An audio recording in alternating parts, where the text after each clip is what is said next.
Okay, just got up and it's another early morning download. And of course, you might hear in the background people are heading into work. This particular time, there's certain times of the year where they have layoffs, and there's certain times of the year where they're doing extra overtime, and you got more people coming in. And it's one of those times, this time of the year, where you got a lot of people that are doing extra overtime. It's like it's open, it's unlimited, so we got a lot of folks on the road. I mentioned in previous audios about emotional revenge. And I've been on both sides of this. I've been the one who tried to exact emotional revenge against someone that I think that has betrayed me. And I've also been a recipient of people who feel that it's justified to have emotional revenge against me.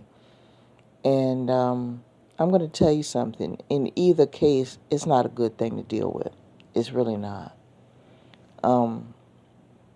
We all have a right to feel what we feel when something happens to us or when we do things to other people. We have a right to feel what we feel. But don't let those negative feelings have you in your head so much where you can't see anything else. And see, that's what revenge does. Revenge clouds your judgment. It's kind of on the same level of worry. Have you ever worried so much about something that you're so laser focused on worrying that thing that you're not paying attention to everything else you got to deal with in your life, and you wind up missing out or messing up on something else? Well, it's the same thing with revenge. If you're so laser focused on getting someone back on something, or you're the victim of somebody getting something back on you, and you caught up in those feelings associated with it, you're not paying attention to all the other shit that's going on around you, and you either wind up destroying the other things by ignoring them, or you wind up, just missing out because you're not paying attention to anything else. Revenge has its own energy, and it consumes you. It'll have you in your head where you find yourself throughout the day, unbeknownst to you, all of a sudden you laser focus on that person or that situation, and you find yourself thinking about that all the time to the point where you're not functional in other areas of your life. You're at work and you used to do a stellar performance on your job, and then all of a sudden you're thinking this person or this situation pops up in your head, and you start daydreaming and drifting off, and you start making mistakes at work. Now your job performance is in jeopardy, or the relationships that you have around you, because you are so distracted about what's being done and what's not being done and everything else, and you're thinking about how you're going to get back because you're in pain. You're causing strain in your other relationships because you're not emotionally present in that relationship. And people pick up when you are preoccupied all the time. And they don't feel, and if they feel that you're preoccupied all the time, they're going to feel disrespected and ignored, and they don't feel that they don't have any value in their life, and they're going to start pulling their energy away from you because you're distracted all the time. They are. And in some cases, that results in people having affairs. That results in marriages splitting up because you're so consumed with revenge for a certain situation. Or you could be the victim of somebody having revenge against you, so you're going through guilt and self-condemnation to the point where you can't even function in your other duties in your life. Revenge is an image killer. Revenge is a time killer. Revenge is a spirit killer. That's why all of these different scriptures from all of these religious and spiritual doctrines tell you to treat it carefully. Now, there is a difference between karma and revenge. A lot of people don't know the distinction, see? Revenge is an emotion that you feel in your heart. You feel that you need to get back and return the favor. You feel you need to repay the damage that was due to you. And what happens is revenge does not have a limit. There is no limit to it. You might feel that you need to exact the same amount of pain to this person, but then you find yourself that it has an appetite. You relish in it, and you just continue to jab and jab and jab and jab at that person. That person's already suffering and everything else, but it's not enough for you. That's what revenge does. It consumes your level of compassion in yourself. Whatever normal compassion or concern that you had, genuine concern that you had for people, revenge will turn around. If you're so consumed with it, all of a sudden you're not as sensitive to other people's needs anymore, and you have no level of satiety as far as revenge goes. Anytime that you hear any bad news in regards to that person, because of your feelings of revenge and hate, because it's a form of hate, because of your feelings of revenge and hate, you don't feel any kind of concern for them. Now, like I said, revenge and karma are two different animals, and some people get it confused. Revenge is a consumptive negative feeling that'll take over everything in your life if you're not careful. It does not act on reason. Okay? And there are times in our lives where all of us feel that we need to exact revenge on someone. But there are doctrines and there are different things that are shared with us to tell us to allow spirit to handle revenge. Because spirit can administer karma. Karma is something that is due. Revenge is something that is inflicted. I hope that brings clarity, okay? And karma is something that involves energy.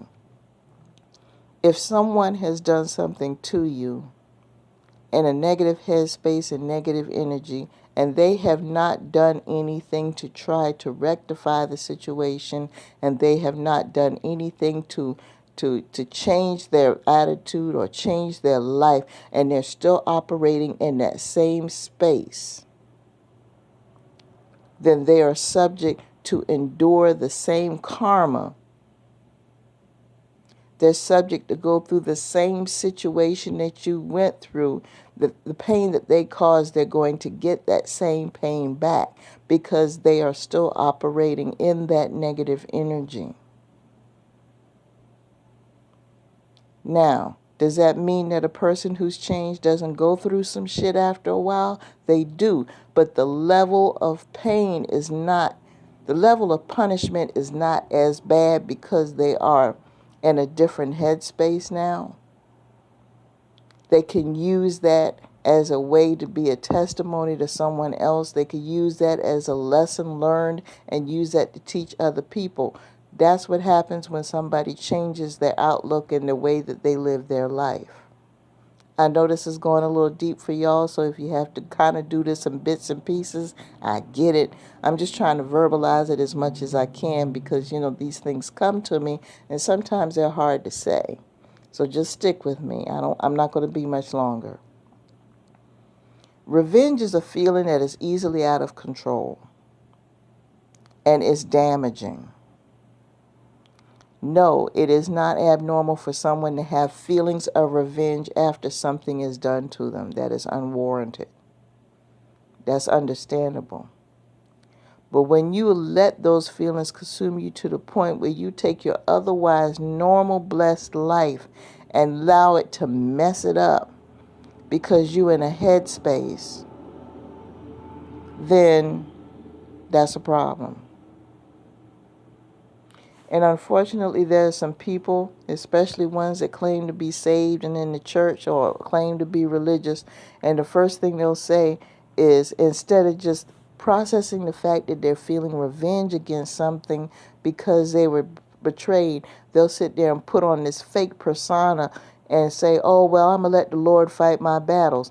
Be careful when you hear people say that they're going to let the Lord fight their battles, especially if they're going through some stuff, because they'll say that as a statement to substitute for the real fact that they are suffering feelings of extreme revenge. They don't believe in letting the Lord do nothing in this regard. Deep down, they want to exact revenge. Deep down.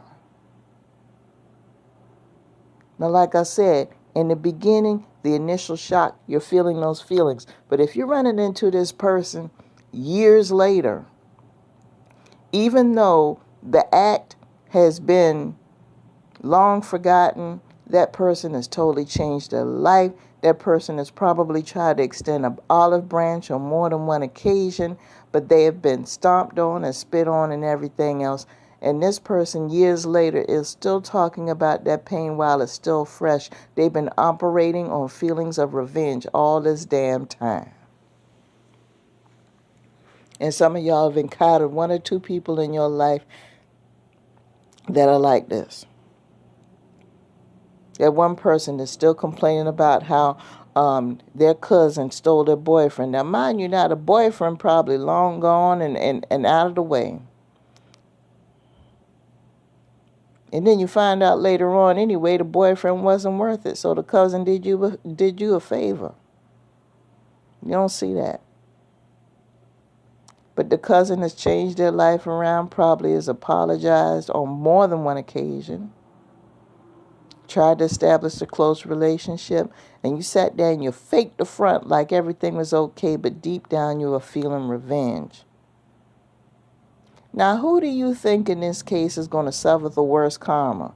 The person who committed the act and humbled themselves and tried to rectify everything, or the person who's around here pretending like everything's okay and still has revenge in your heart? You guys decide who you think is going to suffer the worst karma. I'm going to tell you right now, it's the second person, because they're not living in their truth. They're not living in their honesty. Okay, yeah, the first person did something they ain't had no business doing. But right now, today, they're living a more decent life. And they've already tried to put this thing to bed. They've already tried and apologized and tried to do good things and be there for that person. And they've tried. See? They have faced the fact that they committed this sin. They have gone to their Creator and asked for forgiveness. They have been forgiveness given. They're being blessed. And on top of that, they're going to the person that they're hurt, and they are confessing and professing that, yes, I hurt you. I want to be there for you. So this person, instead of just being honest and saying, I'm not ready to deal with it right now, they sit there for maybe 2 years, 5 years, 10 years, or whatever, and pretend like everything's okay when deep down they still have revenge in their heart. And you mean to tell me that they're not going to suffer any karma for that? No, people. That's a sin within itself. They are living in a false reality. There's karma for that. So if you see somebody that's going through it, the best thing for you to do is don't chase after them. If you issued an apology and got spit on, don't chase them down. They're in a headspace right now where there's nothing that you could do or say to make them think different. They're going to have to go through something else in their life, or maybe the same thing in regards to somebody else. They're going to have to go through some shit before they see the light, because right now they're living in a false reality and in a bad headspace, and it doesn't matter what you say or do. It's not going to change that. So just live your life and keep it moving. And just know in the back of your mind that you tried to put this thing to bed. It's no longer your responsibility anymore, and it's no longer any need for you to worry or concern yourself with. You did the best you could and leave it at that. Let the Creator deal with them in the way that the Creator wants to deal with them. So with that being said, I'm going to go ahead and let you guys go. You have a great day and be blessed.